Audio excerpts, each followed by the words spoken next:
Remember the moment when your life changed forever?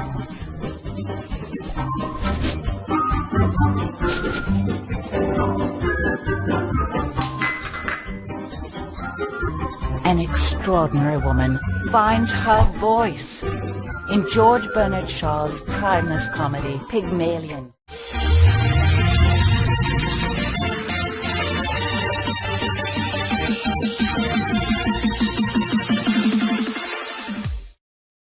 Hello everyone, and this is Mr. Muhammad Salama.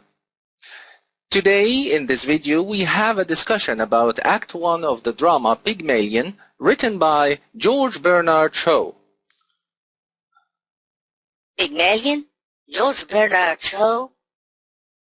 Alright, yes, I know you have many questions, so let's start with the playwright. I mean playwright, it means the one who wrote the play. His name is George Bernard Shaw, as you can see his picture in front of you. George Bernard Shaw was an Irish playwright, critic, and political activist. His influence on Western theatre, culture, and politics extended from the 1880s to his death. He was well known for his feminist writings, in which he highlights the importance of smart women in society. In George Bernard Shaw's play Pygmalion, it's a slightly different version of the Greek myth with subtle hint of feminism, by the way. The lower-class flower girl, Eliza Doolittle, is metaphorically brought to life. She was brought to life by a phonetics Professor Henry Higgins, who teaches her to refine her accent and conversation and otherwise conduct herself with upper-class manners in social situations. As you can see here, the picture of a poor flower girl turns into a lady, and that's what happened in the play of Pygmalion by George Bernard Shaw. Before we continue, we need to know the meaning of the word myth. The word myth means a story, an old story from ancient civilizations, talking about heroic deeds, including supernatural powers and capabilities of gods and heroes to achieve their goals. I mean by fictional stories that it didn't really happen. The myth of Pygmalion.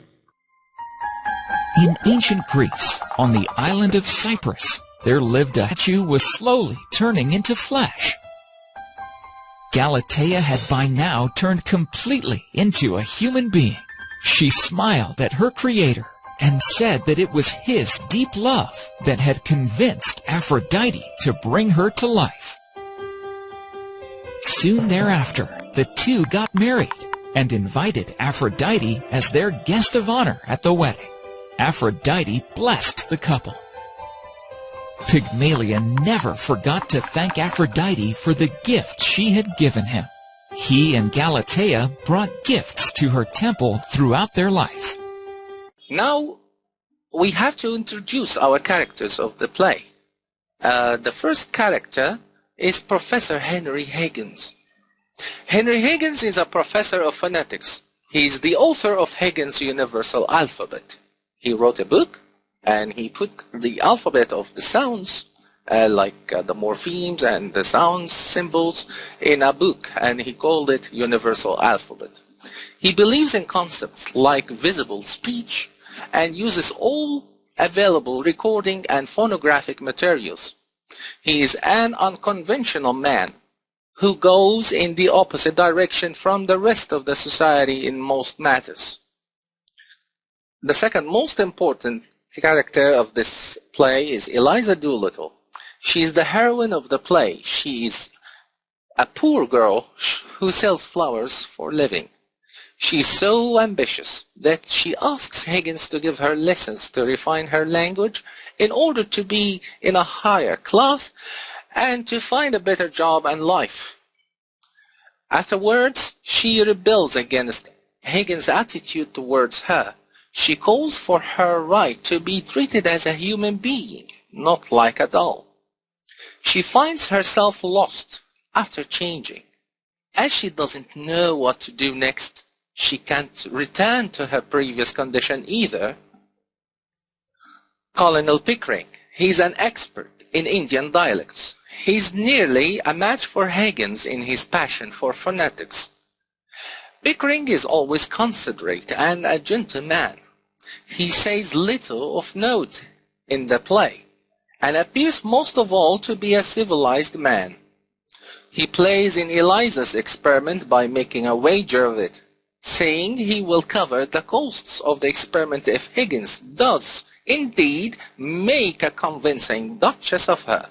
However, while Higgins only manages to teach Eliza pronunciation, it's Pickering's thoughtful treatment towards Eliza that teaches her to respect herself.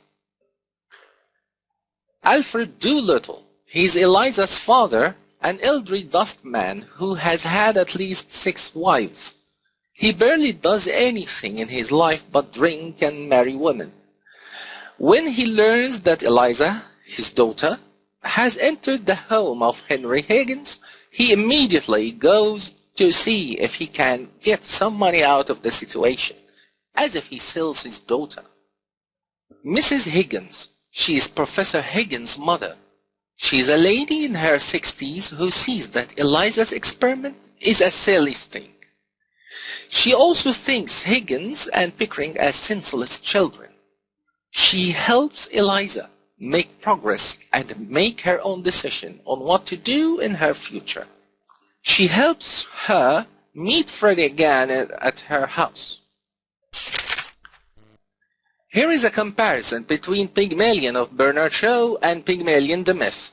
The hero in Pygmalion of Bernard Shaw, the hero here is Henry Higgins, but in the myth it was Pygmalion.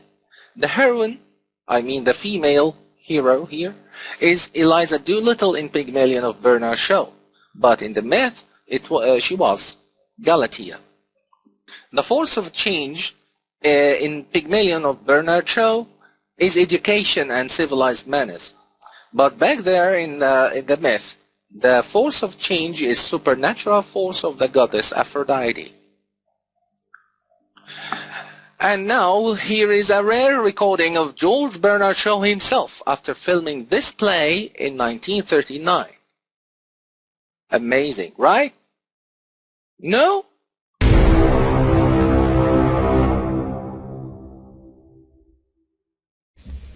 You know, this is not my first appearance on the film. I don't know how many of you have actually seen me before, but I'm an old hand at this. The only thing that's going to be new about this night's entertainment, or this day's entertainment as it happens to be, is that a play of mine is going to be filmed. And now we have short notes about Act 1 of Pygmalion.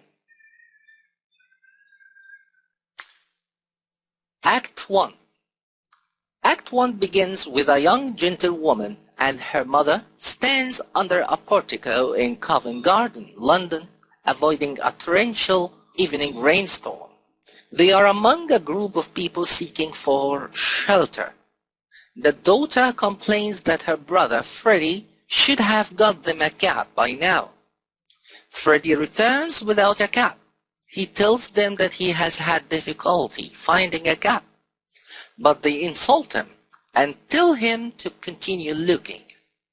Dashing away, he knocks over a flower girl who is hurrying in for shelter. She accidentally utters his name.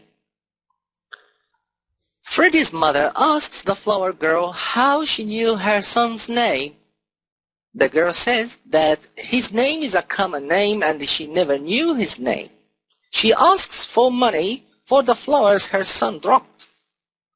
Her daughter immediately tells her mother not to give the flower girl any money. The mother asks her daughter to allow her to pay for them.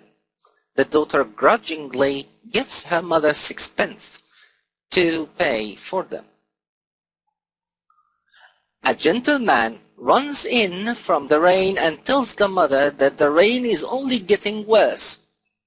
The flower girl asks him to buy a flower. He gives her 3 halfpence for nothing. She's grateful, but a bystander tells her to give him a flower for it, because he sees someone who is writing down every word she says. He believes that the man may be a police informer who intends to prosecute her for soliciting herself. The flower girl is terrified and begins to defend herself to the crowd hysterically. She says she is a respectable girl with the right to sell flowers.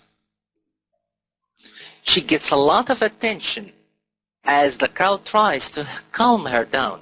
She finds the gentleman who gave her the halfpence and begs him to defend her. The note-taker finally steps forward and asks the flower girl what is wrong. Another bystander, noticing the note-taker's fancy boots, which signal that he is not an informer, explains to him that the flower girl thought he was a copper snug. The flower girl demands to know what he has written about her, but when he shows her his notes, she cannot understand them. So he reads a line of her speech back to her in perfect intonation. The note-taker responds to a bystander comments by asking him how his family is doing in Chelsea. The note-taker refuses to explain his knowledge. Instead, he asks the flower girl how she has come so far east, as she was born in Listen Grove. The bystanders challenge the note-taker to tell them where they are from, and with each opportunity, he more shockingly demonstrates his mysterious skill. Meanwhile, the flower girl insists that she is a good girl and that the note-taker is not a gentleman. The rain stops and the crowd begins to dissipate. The note-taker offends the daughter and mother, but proceeds to call them a cab. However, the rain stops and they walk off to catch a bus. The gentleman, flower girl, and note-taker remain. The gentleman asks the note-taker how he does his trick. The note-taker says that it's simply phonetics, which is his profession. He claims that he can place a man within 6 miles. The gentleman asks if he can make money as a phonetician. He responds that his customers and clients consist of those who want to refine their accents in order to move up the social ladder, and that they will pay well for it.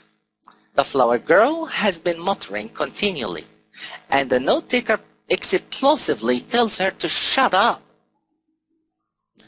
She insists on her right to sit there.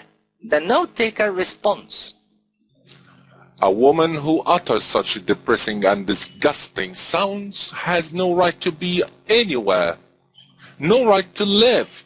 Remember that you are a human being with a soul and a divine gift, or articulate speech, that your native language is the language of Shakespeare and Milton and the Bible, and don't sit there crooning like a Billy's pigeon.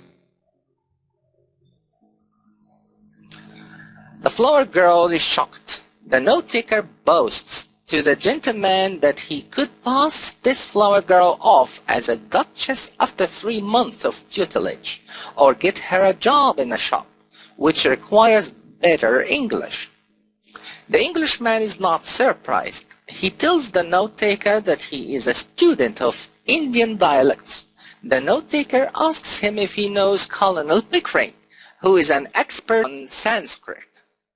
The gentleman says that he is Colonel Pickering, and that he has come from India looking for Henry Higgins. The note-taker confesses that he is Henry Higgins, author of Higgins' Universal Alphabet, and that he was going to visit India to meet Colonel Pickering. They decided to have supper together. As they leave, the flower girl asks Pickering again if he will buy a flower. He again says he has no change. Higgins mocks her, but then when a church bell sounds, changes his mind and throws a handful of money into her basket. She cries out as she counts her newfound wealth. Just then, Freddie pulls up in a cab looking for his mother and sister. She tells him they have left and takes the cab home. Humiliated, she walks up to her shabby room. She counts her money repeatedly until she realizes that she can plan what to do with it. So she goes to bed in her clothes. And now, how about watching the act? Watching it, literally. The coming scene is taken from My Fair Lady film. I hope you enjoy watching it.